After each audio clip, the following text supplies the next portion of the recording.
Let's call the meeting to order. Let's salute our flag over here. I pledge allegiance to the flag of the United States of America and to the republic for which it stands, one nation, under God, indivisible, with liberty and justice for all. All right, and Or she just recording? Or we're recording. all right, so we're back for round two. When we left off, we were going to get some suggestions from the administration here on their proposal to make the budget work. So if you want to take it away, guys. Okay. We did look at very carefully in this, the budget process, of course. It's a very significant issue. And it's a problem that is affecting all hospitals in the country, so it's not just us. So one of the things that we looked at, we've looked at ways that we can cut and we've looked at ways that we can expand. And the important part is not all of them are going to be the exact answer that we think it's going to be today. These are our best guesses. So there are many factors that play into how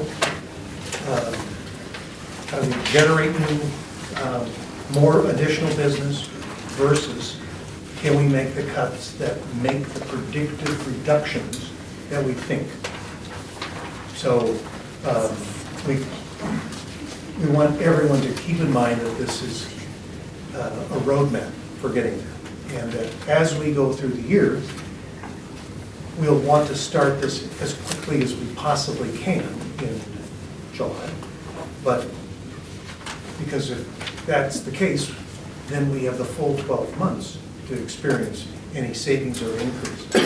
Some of the changes we think may not occur immediately, but they will build as time marches on. It's hard for us to predict because these are not always linear processes. So we provided for, I think all of you have a copy of our amended suggestions of what we think we can do. Does everyone have a copy from the hymnal? Don, do you have a copy of that? Right here. Okay, great. So the first thing that we clearly need to do, while we had a tragic loss of Dr. Foster, even with Dr. Foster, we needed to add 2 additional practitioners. Now, Dr. Chen has, with the passing of Dr. Foster, has agreed to be more consistent in his coming to Lakeview, and he's now 2 weeks on, 2 weeks off. That helps a great deal, but we still need 2 additional practitioners. By adding 2 additional practitioners in the clinic,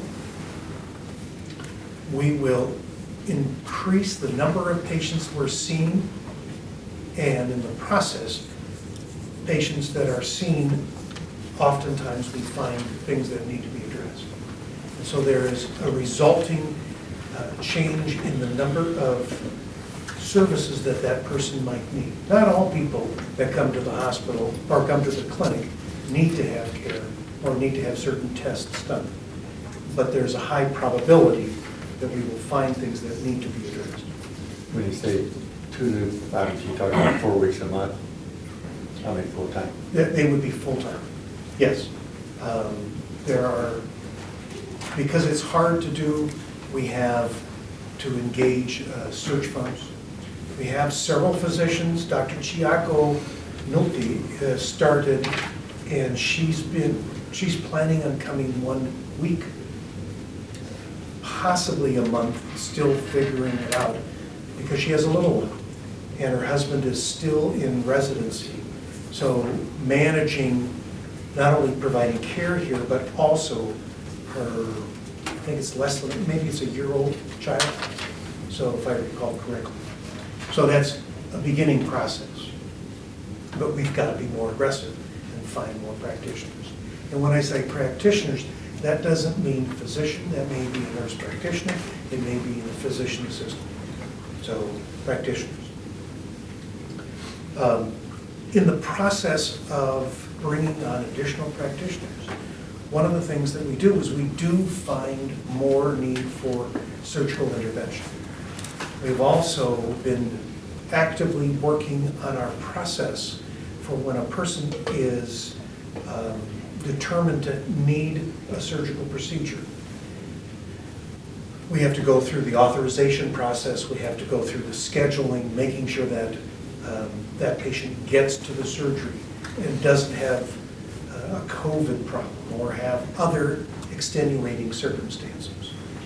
What we have done is, with Lisa's work, with the specialty clinics work, with the coordination with the surgery department, we think we will be able to add additional cases, and that we will be able to more quickly identify cases and then bring them to the surgical intervention. And our process in surgery is being more streamlined and able to manage additional cases. So it is a complicated process, but we're getting much better, and we've been doing that, and that's how we are able to predict adding 3 additional cases per month. May not seem like a lot, but it adds about $380,000 to the bottom line. By adding in additional practitioners and finding additional cases, we think that will generate for radiology services as well as lab close to $1 million in revenue. We will also work extremely hard to manage our contract labor. In some cases, we may have to absolutely cap that and limit it. Now, we don't want to be in a position where we cut off our nose to spite our face. Sometimes it is prudent, even though it's expensive, to have contract labor. And you have to manage them, so we can't just say arbitrarily this happens. We have to keep our emergency room open. We have to provide those services. We have to work very hard to take those people that are providing service on a contract basis to convince them that either they won't be able to stay or we have to find somebody else. We have to, and the situation is shifting.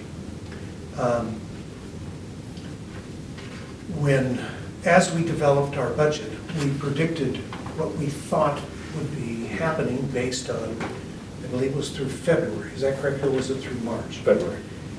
One of the things that happened in March, or the end of March, no, it was in March, is that the FEMA contract with the state of Oregon ended, and that they had been actively engaged in paying a lot of the contract labor, because hospitals throughout the state were in dire need of personnel.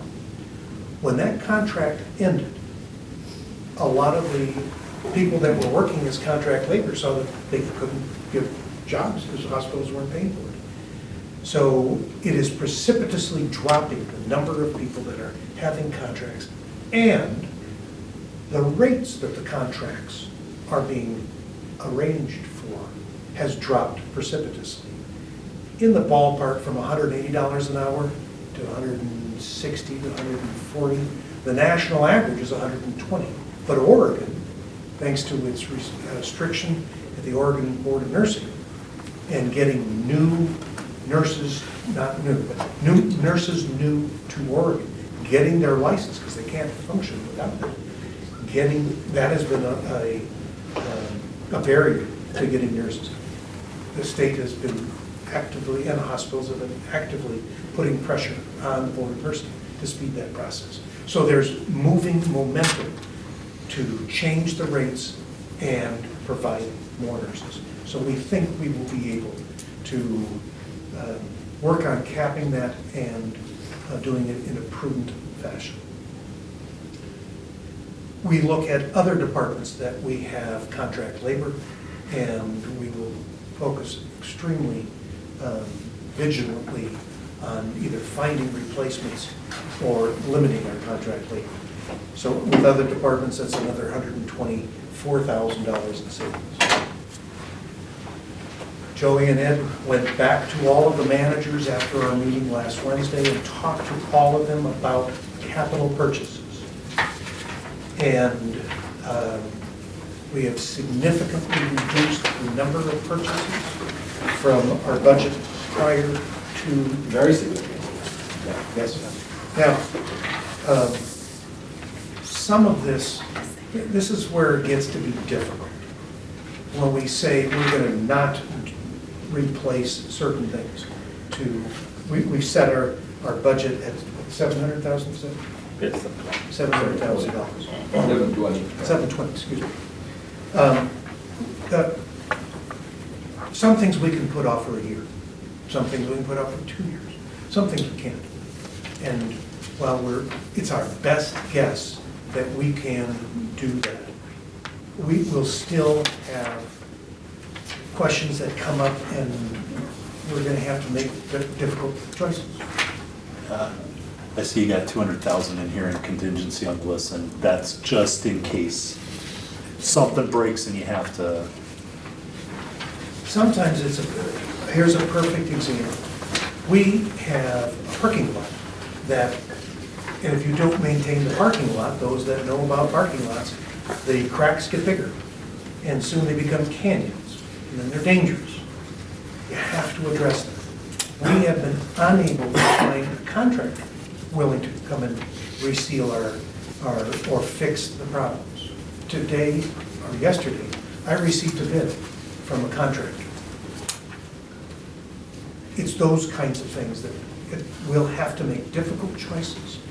So while we believe we can do without a lot of the things that we have estimated, I can't guarantee we won't have issues that come up, and we have to make difficult choices.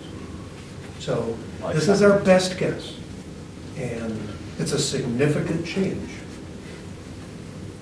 With that, all of these budget adjustments, additional providers, additional surgery, the radiology lab services that we anticipate will come from the additional practitioners, the reduction in capital purchases, significant reduction in capital purchases, we believe will get us to a bottom line of cash at $3.9 million if you look at the spreadsheet that we have. It is not getting us, John, to the $7 million that you had requested that we do. There are undoubtedly other issues that we will need to, as a board and administration, we need to look at that are over and above what we are recommending. So last week you had a $2.1 million loss for Lakeview Gardens. Did that change in budgeting? Not yet. We have not predicted that a great deal, but there are several things that are changing with that as the process goes on. So, yes, it's still an issue. Yes, we have to figure out solutions to that. This doesn't change any of those, any of the discussions about do we need to reconsider whether or not we continue delivering a certain kind of service. We may need to make hard decisions and say these are the things that we cannot continue for the not things that anyone wants to consider, but reality is what it is.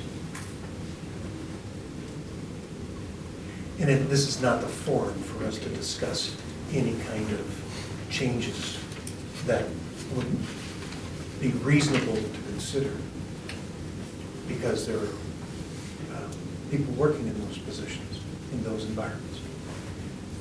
But we certainly have to keep them in mind and deal with it. Well, this gets us to under a month's cash, which is uncomfortable. 1 month's cash would be $3.5 million roughly. And our low point gets to $3 million in this budget, correct? Yeah, this budget leaves us about 30 days. Right at 30 days, 30 to 32 days.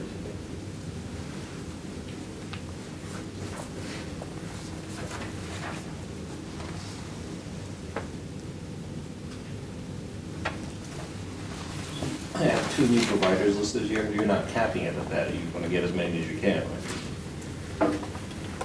Without a doubt, we would add as many practitioners as we can.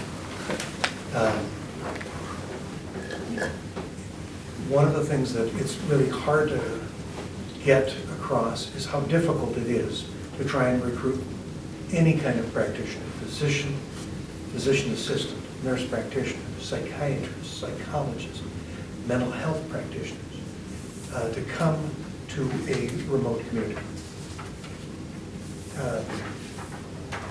We spend lots of time, and Dr. Chang has been very, very helpful at looking for and helping us to find practitioners.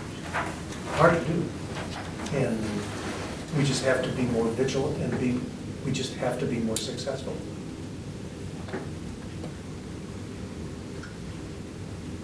So no, we would not limit to addition.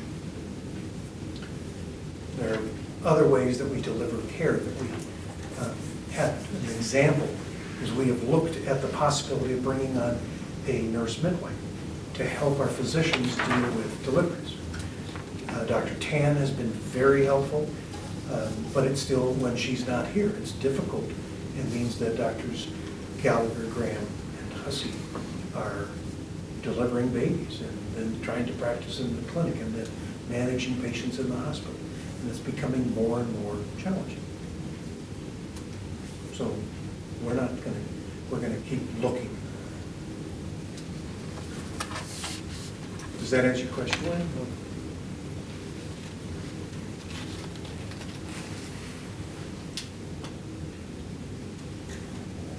Well, I guess I look at it that with that thin of a margin, the board is going to have to be very up to date on a month-to-month basis as we go along to make sure what we're saying is happening. If it's not, then to start making adjustments.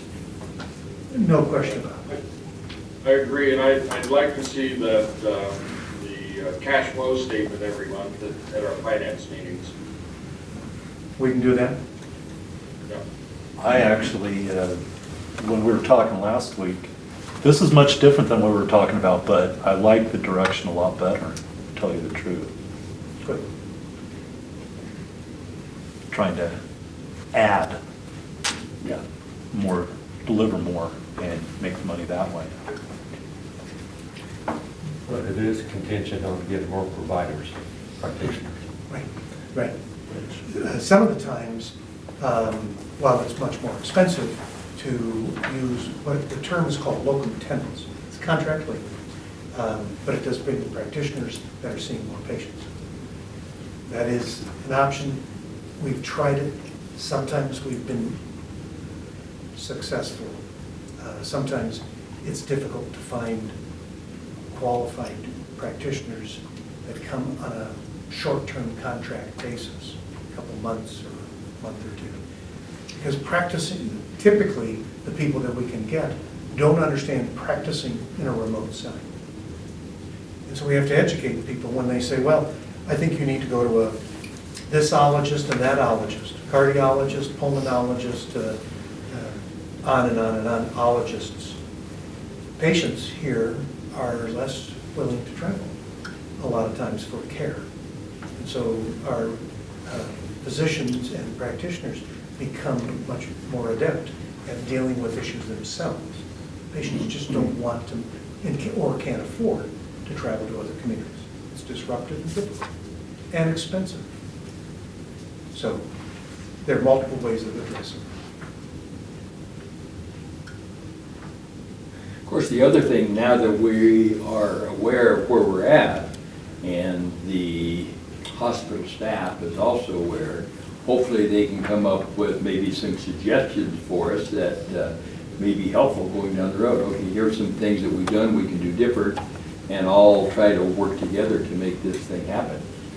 There's been an outpouring from the staff and managers on suggestions, some that could work and some that, well, all suggestions are good suggestions.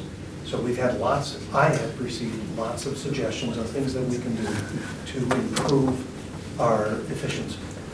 And so I am sure we'll get lots more. And staff, of course, are very concerned and want to do all that they can to help address this. They understand that we're not making this up and that we're not approaching this frivolously. So I think we have a very strong healthcare community at this organization, and a lot of people care a great deal about it and want it to succeed and want to do all that they can to help. And I've had astounding numbers of suggestions. So I expect that will continue.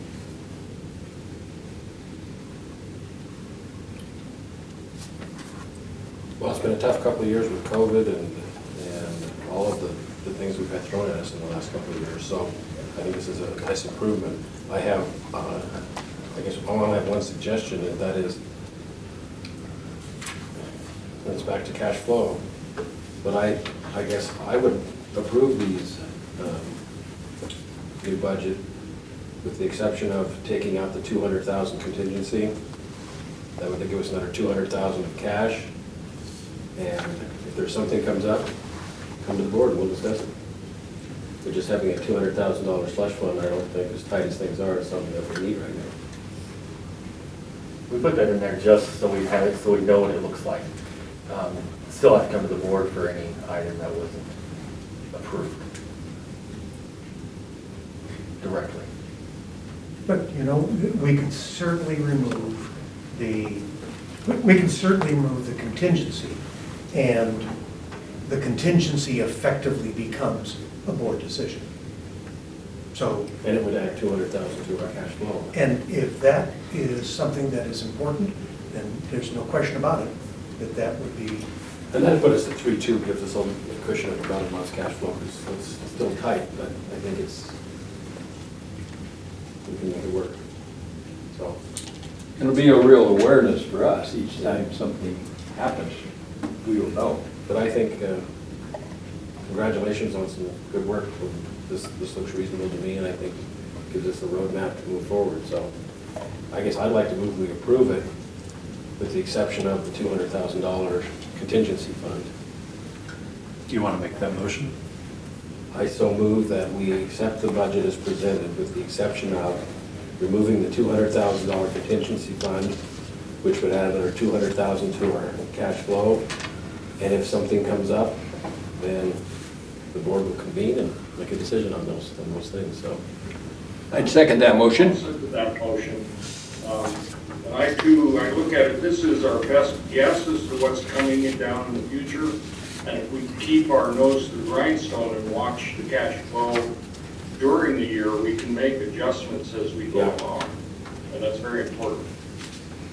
All right. If we're not hitting, revenue targets and stuff, cuts may have to happen. But we'll just have to do our best to manage through this. I have a motion and a second. Any more discussion? Thank you for all you've done, Joey. I know it's been a very, very difficult process for you. So Thank you, Ed. Thank you, Joey. do we, all in favor? Aye. Aye. Aye. All opposed? Motion carries. thank you. So what now will happen from a procedural standpoint, we now have a budget committee approved budget. This will now go to the board of directors meeting next Thursday for final approval, unless something changes and the board chooses not to approve it. From there, then we will publish this, and it would be enacted first day, rules and regulations. All right. With that, We can adjourn the meeting? I don't believe we have any other business that needs to be. Move that we adjourn. Anybody want to second that motion? Second. Done. Thank you.